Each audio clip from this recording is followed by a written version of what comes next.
A shortage of truck drivers is taking a toll on their industry. Fleets around the world are trying to get more people behind the wheel, but it's been a struggle. And industry experts say issues stemming from the pandemic are largely to blame. Joining us now is Jim Grundy, CEO of Sisu Energy. Jim, let's start with the shortage of truckers. Why is there a problem and how bad is it? There's a substantial shortage of truckers in the industry nationwide.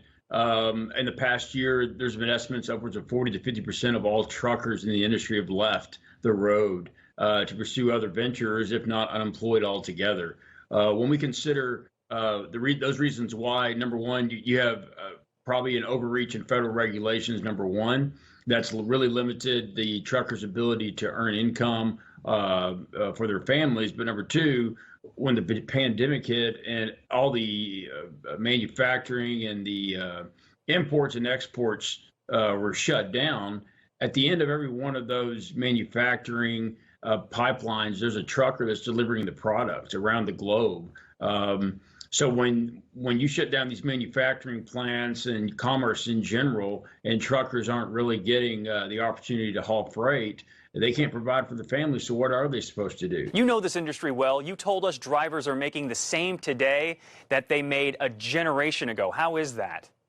Yeah, even upwards of 30 years ago, in the 80s and even early 90s, being a trucker was a position that was desired. And what we've done is, from a sociological perspective, we've looked down on trucking and those who really do what we consider blue collar jobs. And I personally take offense to that. I mean, these guys make over $500,000 a year revenue, of which they take home 83% of what they make. And that's more than a lot of hedge fund managers out there that we consider white collar jobs, and that we're pushing children or teenagers to pursue those opportunities more out of perception, without understanding that there's electricians and plumbers. There's people out there that use their hands, truck drivers that make substantial amount of money, and those opportunities are being neglected. You go out and get a degree today, and you're coming out as an entry-level 23-year-old making 35, maybe 45,000 a year. We have 23-year-olds that are doing 400 grand. There are a lot of proposals floating around to address the shortage of drivers. One idea in the Senate is to allow drivers under 21 to drive across state lines. Would you support allowing teenagers to operate these big, heavy trucks?